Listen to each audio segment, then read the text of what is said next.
Je suis Chloé Dubois. Je viens d'enterrer ma grand-mère, Marguerite Lefebvre. Elle avait 78 ans, et nous lui avons dit au revoir aujourd'hui dans un petit cimetière à la périphérie de Lyon. Aux funérailles, alors que les gens quittaient la tombe, son avocat, Henri Chevalier, m'a pris à part. Il n'a pas dit grand-chose au début. Il s'est juste penché près de moi et a chuchoté « Votre grand-mère n'est pas morte de mort naturelle, Chloé. Si vous voulez la vérité, venez à mon bureau après que tout le monde soit parti. Mais quoi que vous fassiez, ne le dites ni à vos parents ni à votre frère. Vous pourriez être en danger. » Il n'a pas attendu ma réponse. Il s'est simplement éloigné, me laissant là, le cœur battant. Je ne savais pas quoi penser, mais quelque chose dans sa voix m'a poussé à le suivre. J'ai attendu que la dernière voiture quitte le cimetière. Puis j'ai conduit directement à son bureau.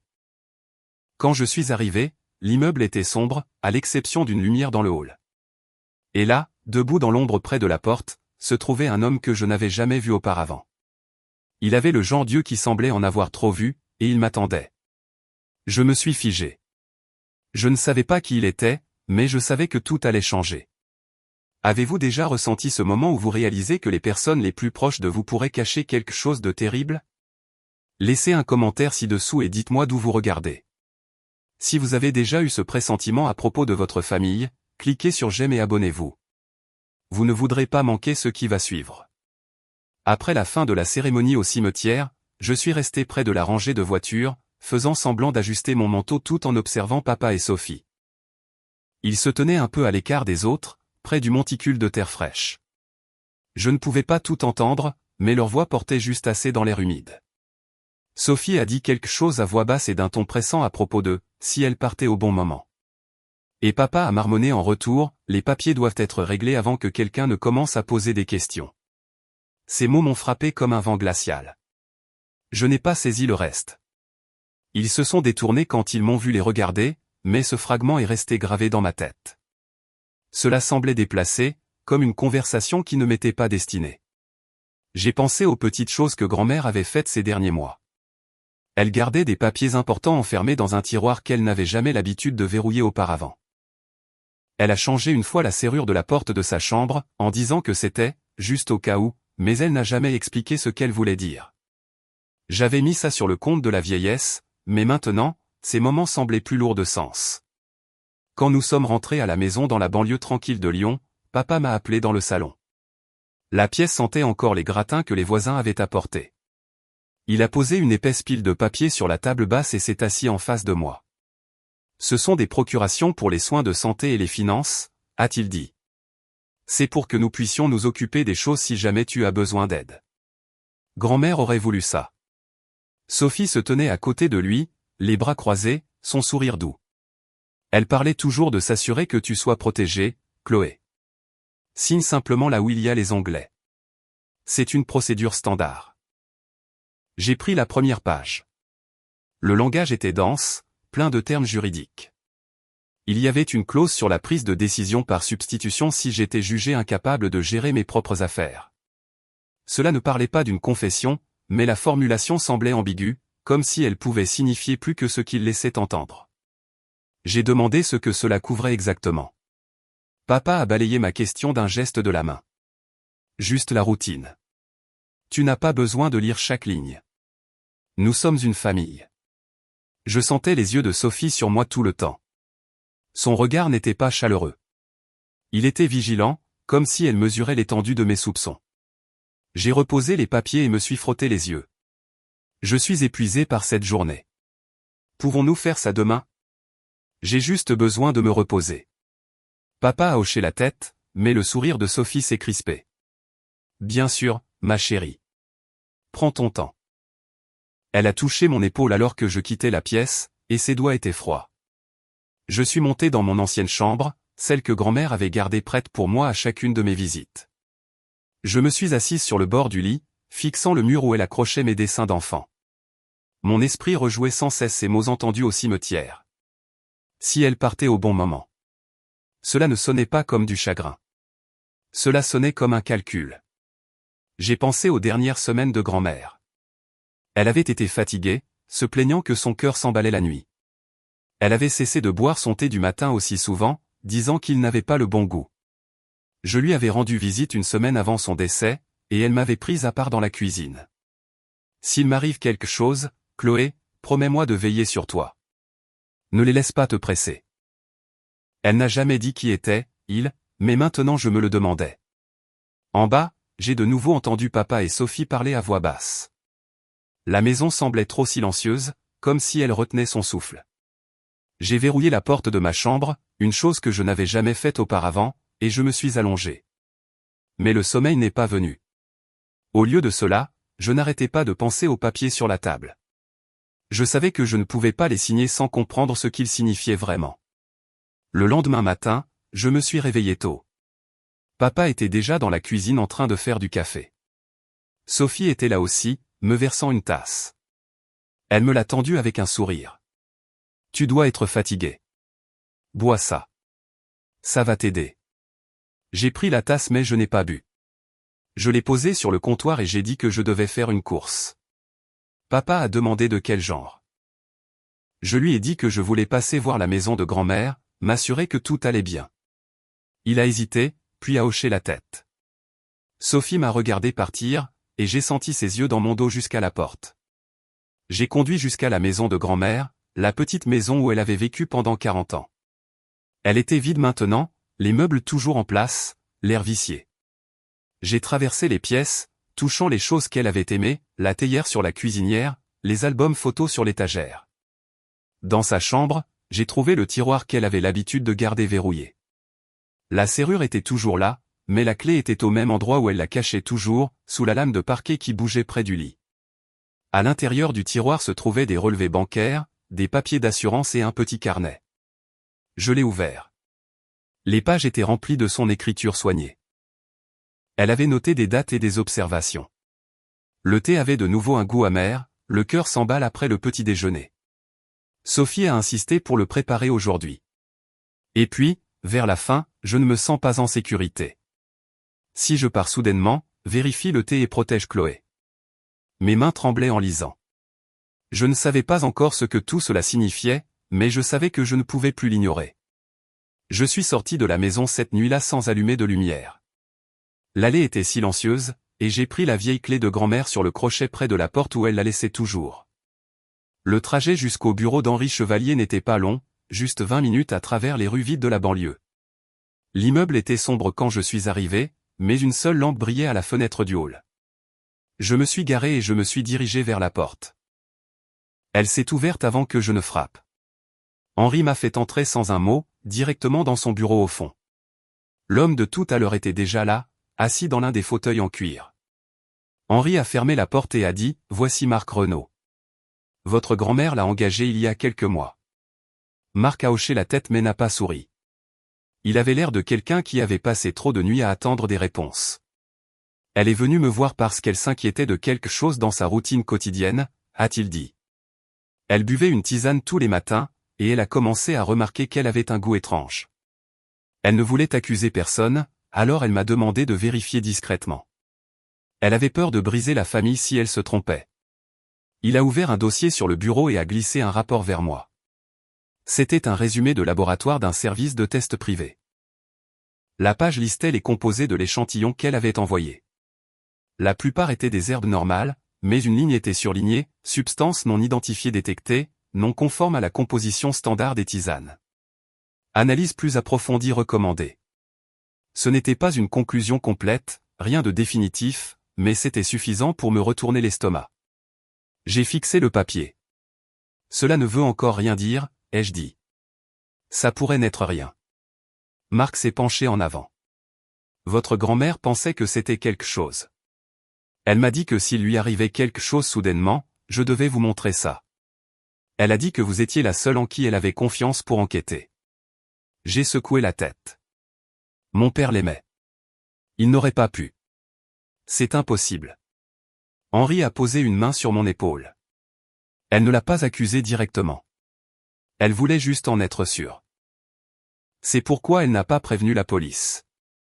Elle ne voulait pas qu'une grande enquête déchire la famille. J'ai eu l'impression que la pièce rétrécissait. Mon esprit est retourné au cimetière, à ces mots à moitié entendus de papa et Sophie, à la façon dont Sophie m'avait observé toute la soirée. J'ai pensé au visage de grand-mère lors de ces dernières semaines, pâle, fatiguée, mais essayant toujours de sourire quand je lui rendais visite. Elle m'avait serré plus fort que d'habitude, comme si elle me disait au revoir. Marc a fermé le dossier. Nous n'avons pas encore de preuves, mais elle voulait que vous sachiez. Si vous décidez de creuser plus loin, je vous aiderai. Sinon, partez maintenant. Je n'ai pas répondu tout de suite. Une partie de moi voulait rentrer à la maison et faire comme si rien de tout cela n'était réel. Mais une autre partie, celle qui se souvenait des avertissements discrets de grand-mère, savait que je ne pouvais pas. J'ai regardé Marc. Que faisons-nous ensuite? Il n'a pas répondu immédiatement. Il m'a juste regardé comme s'il attendait que je décide jusqu'où j'étais prête à aller. J'étais assise là, dans le bureau silencieux, la lampe projetant de longues ombres sur le bureau. Marc attendait, patient mais sans me presser. Henri se tenait près de la fenêtre, les bras croisés, observant la rue dehors. La pluie avait recommencé, tapotant contre la vitre. J'ai pensé à la cuisine de grand-mère, à la façon dont elle versait le thé dans sa tasse préférée, celle avec l'anse ébréchée. Elle disait toujours que ça portait chance. Maintenant, j'avais l'impression que tout ce qu'elle avait touché était souillé. J'ai finalement parlé. Montrez-moi l'échantillon qu'elle vous a envoyé. Marc a fouillé dans son sac et en a sorti un petit sachet scellé. À l'intérieur se trouvait une fiole en plastique avec quelques feuilles de thé et un résidu poudreux. Elle a recueilli ça de son dernier lot, a-t-il dit. Le laboratoire a trouvé l'anomalie, mais ils ont besoin de plus de temps pour des tests complets. Elle ne voulait pas attendre. J'ai pris le sachet, le tournant dans mes mains. Les feuilles semblaient ordinaires, mais savoir d'où elles venaient me donnait la chair de poule. Elle croyait vraiment que cela lui arrivait. C'est exact, a dit Marc. Elle a tout noté. Les dates, les heures, comment elle se sentait après chaque tasse. Elle était méthodique. C'est pour ça qu'elle m'a engagé, pour vous protéger si elle ne le pouvait pas. Henri s'est éclairci la gorge. Elle a laissé des instructions pour vous, Chloé. Si vous les voulez, elles sont dans le coffre-fort. Mais une fois que vous les prendrez, il n'y aura pas de retour en arrière. J'ai regardé le dossier sur le bureau. Le rapport me fixait, ses mots froids et cliniques. J'ai pensé à papa, comment il portait les courses de grand-mère quand elle était fatiguée, comment il riait à ses blagues. Le même homme pouvait-il cacher quelque chose d'aussi sombre? L'idée me rendait malade. Mais le visage de Sophie m'est apparu. Ses yeux vigilants, son sourire trop parfait. Et ses mots au cimetière. Il ne s'agissait pas de deuil. Il s'agissait de timing. J'ai pris une profonde inspiration. Je veux voir ce qu'elle a laissé. Henri a hoché la tête et s'est dirigé vers le coffre-fort dans le coin. Il a tourné la molette et en a sorti une petite enveloppe. Mon nom était écrit sur le devant, de l'écriture de grand-mère. À l'intérieur se trouvait une seule feuille de papier et une clé USB. Le papier disait, « Chloé, si tu lis ceci, c'est que je suis parti. Fais confiance à Marc. Il connaît la vérité. » La clé contient des enregistrements et des notes. Ne les laisse pas tout te prendre. Je t'aime, grand-mère. J'ai serré l'enveloppe fort. Mes mains tremblaient. Marc m'a observé. Vous êtes prête pour ça? Je ne l'étais pas, mais j'ai hoché la tête quand même. Marc m'a tendu le carnet, et je l'ai ouvert avec des doigts prudents. Les pages étaient remplies de l'écriture familière de grand-mère, soignée, légèrement inclinée, la même qu'elle utilisait pour écrire les cartes d'anniversaire. Elle n'avait nommé personne directement. Au lieu de cela, elle utilisait des phrases qui n'avaient de sens que maintenant. Celui qui verse le thé n'est plus la même personne en qui j'avais confiance. Chaque tasse apporte une nouvelle sorte de douleur. Elle décrivait les symptômes avec des détails discrets, les matins où ses mains tremblaient tellement qu'elle pouvait à peine tenir la tasse, les après-midi où ses cheveux tombaient par touffes dans sa brosse, les nuits où son cœur s'emballait comme s'il essayait de s'échapper de sa poitrine. Elle a écrit comment elle avait commencé à conserver de petites quantités de feuilles de thé après chaque lot, les cachant dans une boîte en fer blanc sous l'évier. Une entrée disait, « Le goût a encore changé aujourd'hui. » Amer, presque métallique. J'ai fait semblant de tout boire, mais j'en ai versé un peu dans une fiole quand personne ne regardait. Elle a mentionné avoir envoyé des échantillons à Marc, lui demandant de les tester en privé. Je ne peux pas encore aller voir les autorités. La famille est fragile. Si je me trompe, je perdrai tout. Vers la fin, l'écriture est devenue plus tremblante. Ils veulent la maison et l'argent. Chloé, ne les laisse pas te prendre, toi aussi. Tu es la seule qui reste qui pourrait voir clair dans leur jeu, elle n'a pas dit qui était, il, mais le sens était clair. Elle a terminé par une seule ligne, si je pars soudainement, promets-moi de prendre soin de toi. Et Thomas, il n'est pas au courant. J'ai fermé le carnet, la gorge nouée. Elle nous protégeait, dis-je, même quand elle était malade. Marc a hoché la tête. C'est exact. Elle savait que quelque chose n'allait pas, mais elle ne voulait pas croire que c'était quelqu'un de proche. C'est pourquoi elle a gardé le silence. Il a expliqué ce qu'il avait reconstitué. Papa avait fait de mauvais investissements quelques années auparavant, des transactions immobilières qui avaient échoué. Sophie l'avait poussé à emprunter davantage, promettant des retours rapides. La dette a grandi, et grand-mère était la seule à connaître toute l'étendue du problème. Elle l'avait aidé auparavant, remboursant discrètement de plus petites sommes. Mais cette fois, c'était trop. Elle soupçonnait Sophie de manipuler la situation, encourageant papa à prendre des risques qu'il ne pouvait pas se permettre. La maison vaut beaucoup, a dit Marc, et sa police d'assurance désigne votre père comme bénéficiaire, avec vous et Thomas en deuxième ligne. S'il lui arrivait quelque chose, puis à vous. Il n'a pas terminé sa phrase. Il n'en avait pas besoin. J'ai pensé à Thomas. Il n'avait que 28 ans, encore en train de chercher sa voie. Papa et Sophie l'avaient tenu à l'écart des discussions familiales sur le testament. Il lui disait que c'était des affaires d'adultes, mais j'avais vu la façon dont il les regardait, confus, comme s'il sentait que quelque chose clochait mais ne pouvait pas mettre le doigt dessus. Il le contrôle aussi, ai-je dit. Il n'est au courant de rien de tout ça.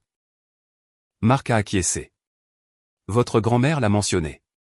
Elle s'inquiétait qu'il se retrouve pris au milieu. Je me suis adossé à ma chaise, le carnet toujours sur mes genoux. Son poids semblait plus lourd qu'il ne le devrait. J'ai imaginé grand-mère, seule dans sa cuisine, versant un thé en lequel elle n'avait pas confiance, écrivant ces mots en secret. Elle avait porté tout cela toute seule pour nous protéger. J'ai regardé Marc. Et si nous pouvions le prouver? Il s'est penché en avant. Il nous faut plus qu'un carnet et un rapport de laboratoire partiel.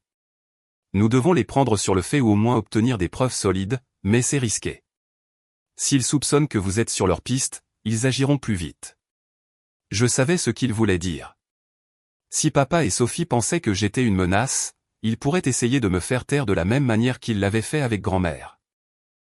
J'ai pensé au papier qu'ils voulaient que je signe, la procuration qui leur donnait le contrôle sur tout.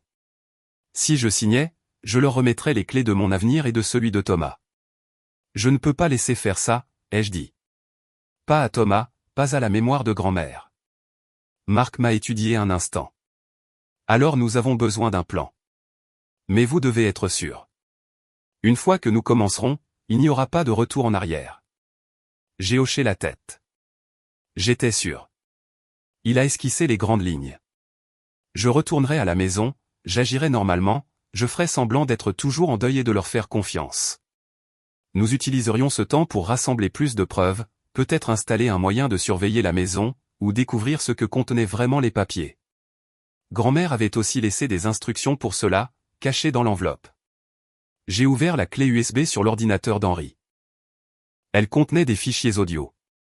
La voix de grand-mère, faible mais claire, enregistrant ses symptômes jour après jour. Un extrait daté de sa dernière semaine. Le thé était plus fort aujourd'hui.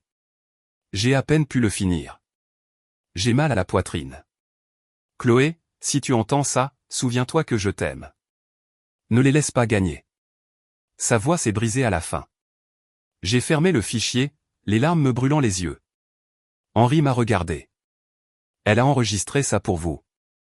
Elle voulait que vous sachiez qu'elle s'est battue. J'ai essuyé mon visage. C'est vrai. Et je vais finir ce qu'elle a commencé. Marc s'est levé. Alors, mettons-nous au travail. J'ai quitté le bureau avec le carnet et la clé rangée dans mon sac. La pluie avait cessé, mais l'air était encore lourd. J'ai conduit lentement vers la maison, mon esprit en ébullition. Papa et Sophie m'attendraient. Je devais jouer mon rôle à la perfection. Quand j'ai franchi la porte, la maison était silencieuse.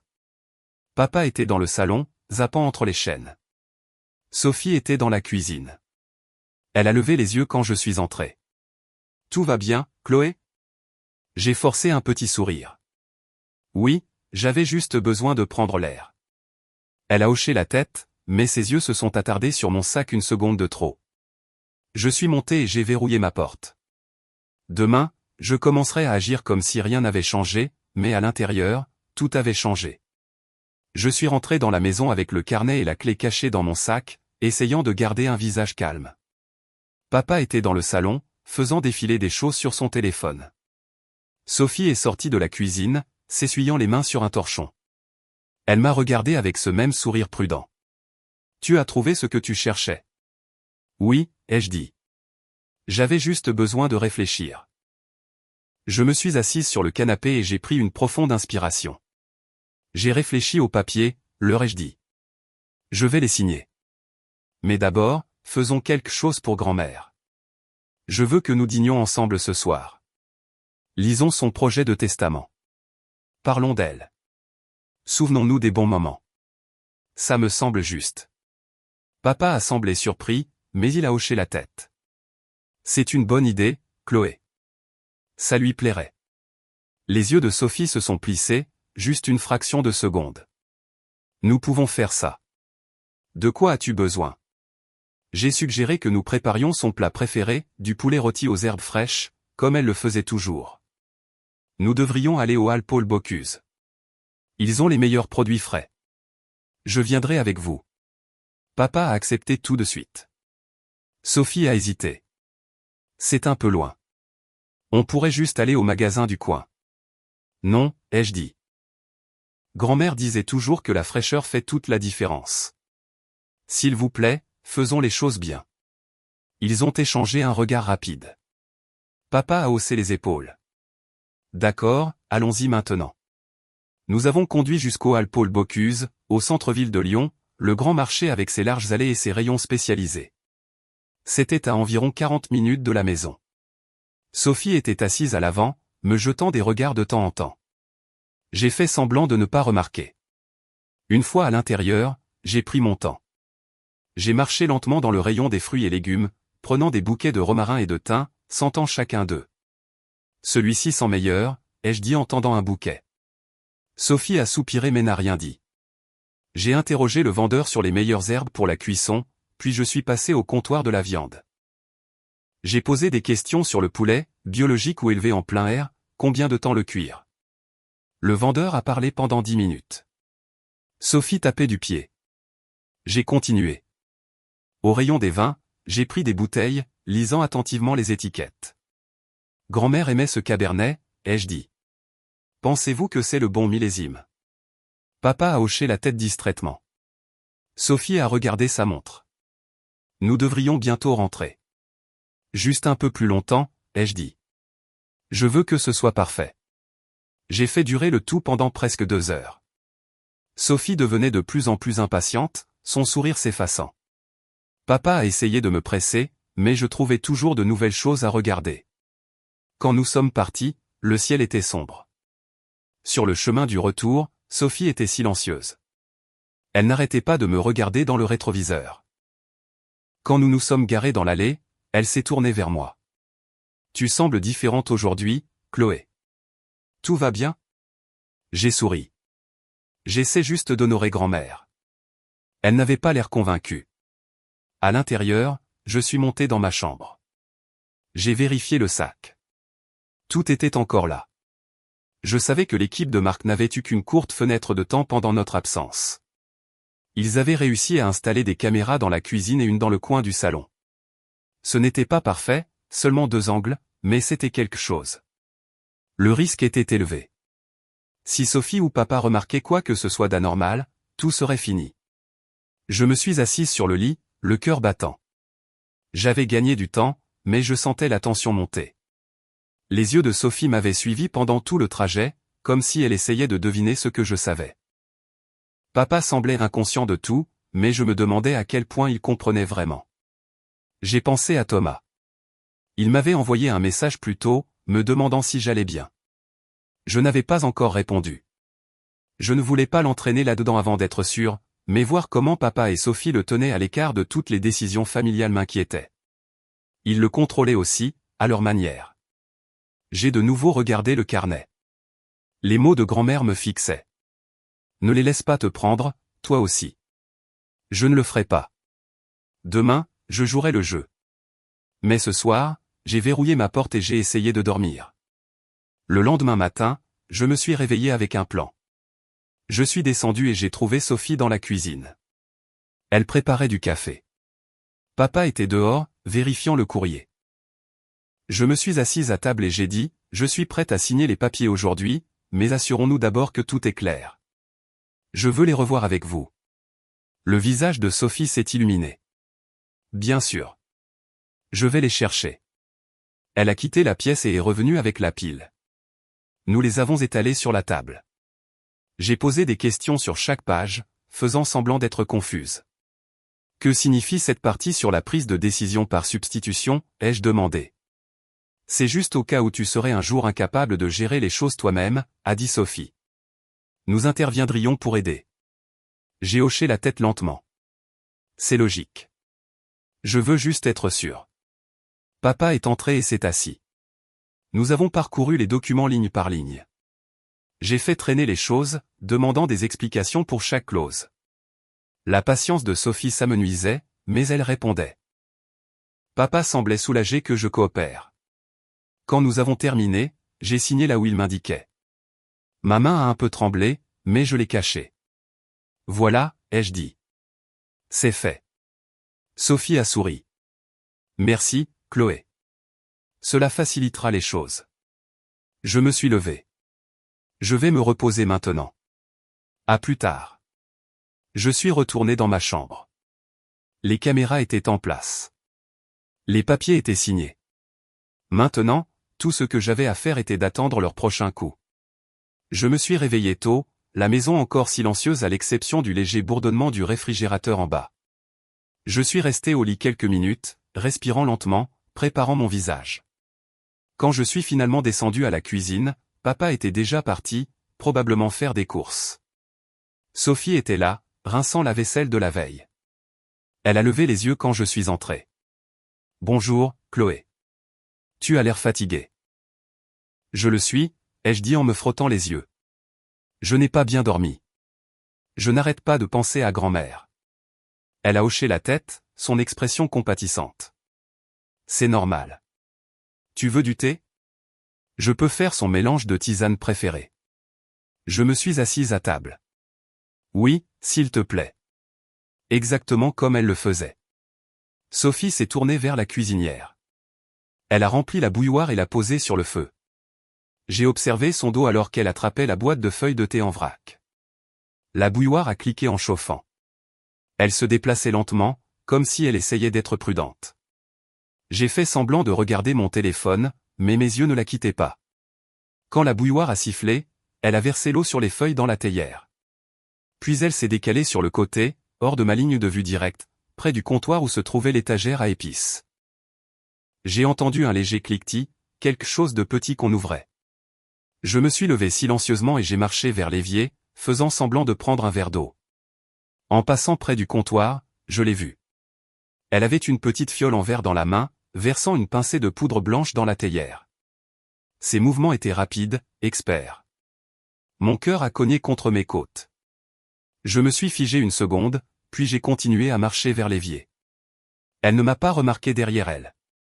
J'ai rempli le verre, j'ai bu une gorgée et je suis retourné à table. Sophie s'est retournée avec la théière et 2 tasses. Elle a versé la mienne en premier. Voilà pour toi, a-t-elle dit en la posant devant moi.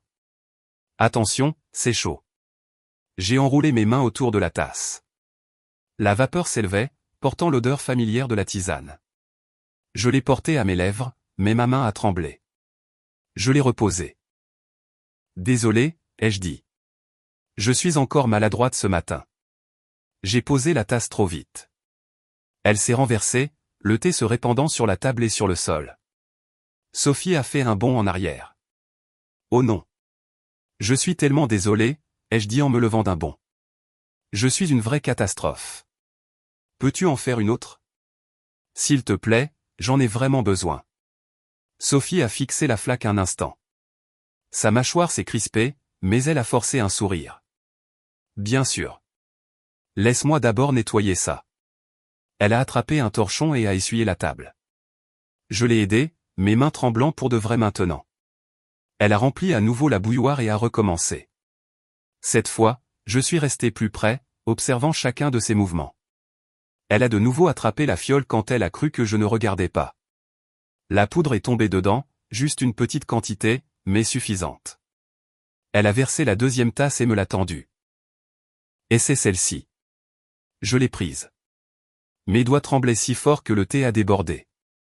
Je l'ai approché de ma bouche, assez près pour que la chaleur touche mes lèvres. Pendant une seconde, j'ai pensé que je pourrais vraiment la boire, juste pour voir si elle m'arrêterait, mais je ne l'ai pas fait. Je l'ai reposée lentement. Merci, Sophie, ai-je dit. Je la boirai un peu plus tard. Elle m'a observé un long moment. Tu es sûr que ça va? Oui, ai-je dit, juste fatigué. Je me suis rassise. La tasse fumait devant moi. Je savais que Marc regardait à travers la caméra dans le coin de la cuisine, mais l'angle était limité.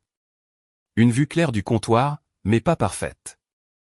Si elle avait été plus rapide, ou si je n'étais pas intervenu, les preuves n'auraient peut-être pas été suffisantes. Le risque semblait trop élevé. Un faux pas et tout pouvait s'effondrer.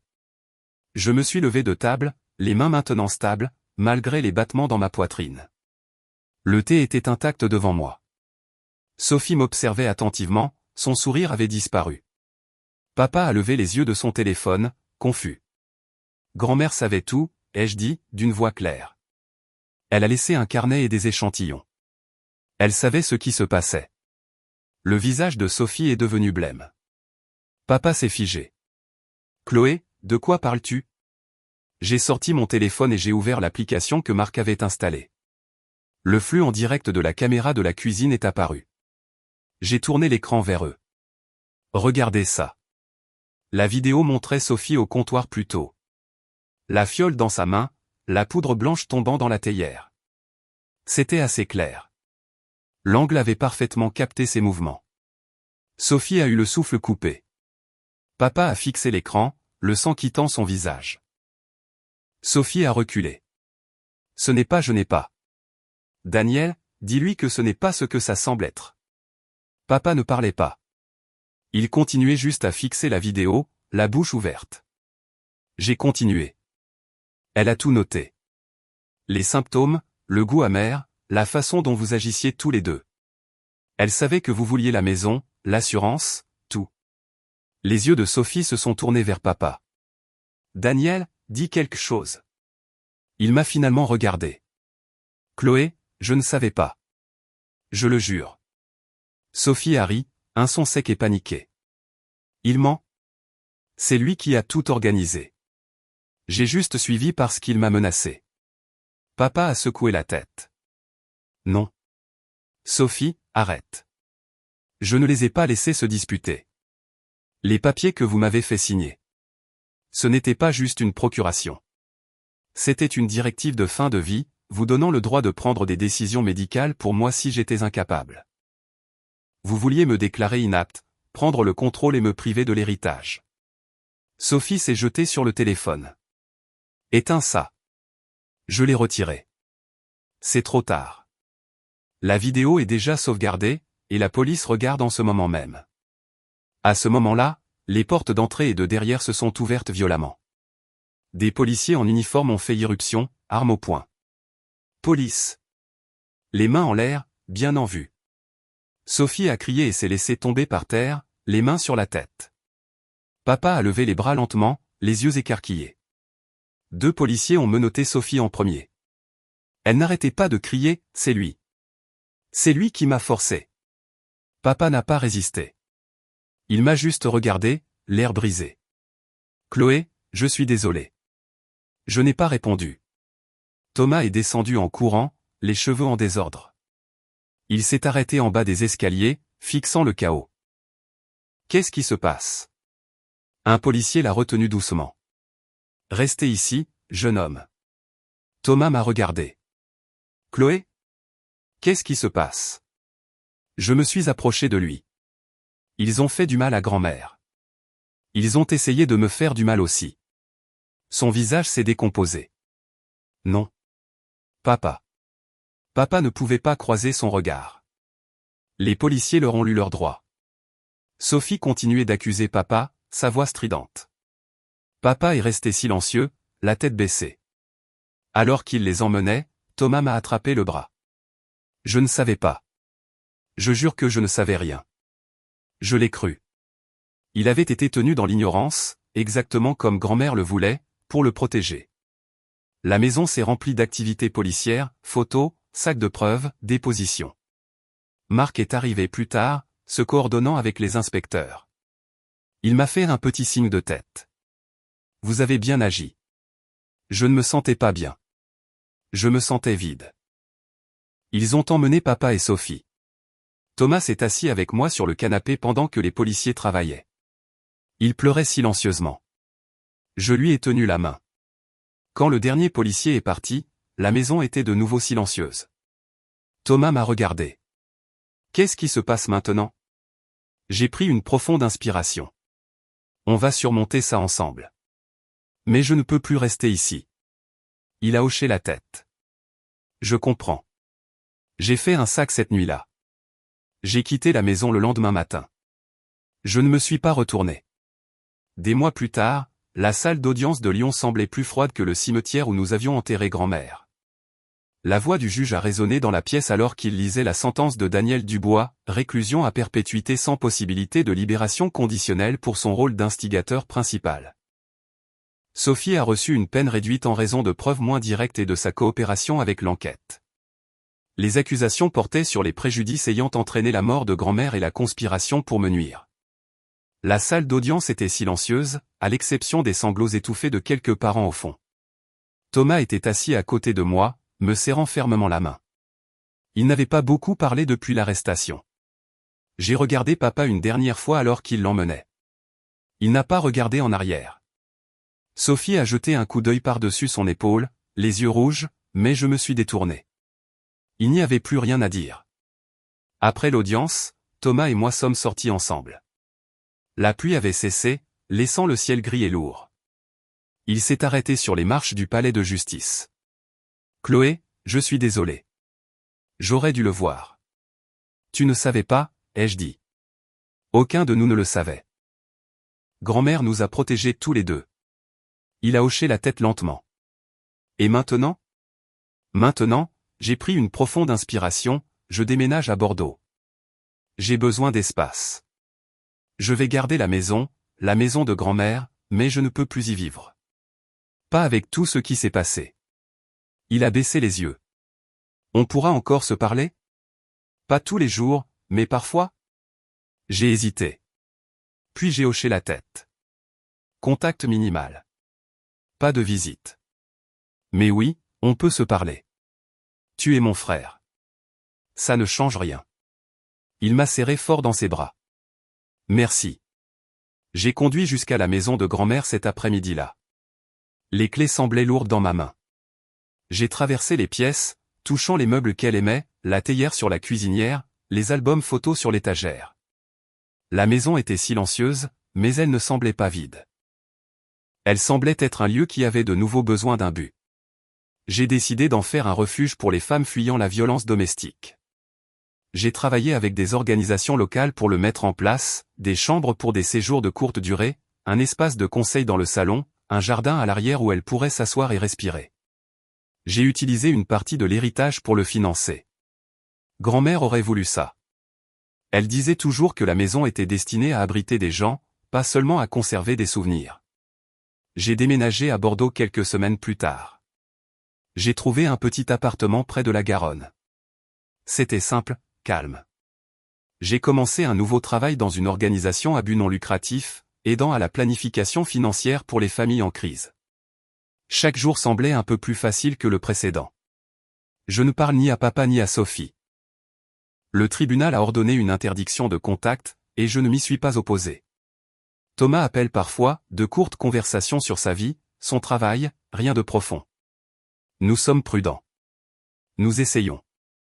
Je pense encore à grand-mère tous les jours. Elle s'est battue en silence pour nous protéger. Elle a laissé les indices, le carnet, la clé USB, parce qu'elle croyait que je les trouverais. Elle avait raison. La cupidité peut détruire une famille. Elle peut transformer les gens que vous aimez en étrangers. Mais la vérité finit toujours par éclater, même quand c'est très douloureux. Parfois, la chose la plus courageuse que l'on puisse faire est de partir, pour se protéger, pour honorer ceux qui se sont battus pour nous, et pour construire quelque chose de meilleur à partir des morceaux restants. Je garde la théière de grand-mère sur mon étagère. Elle me rappelle que certaines choses méritent d'être sauvées, et d'autres méritent d'être abandonnées.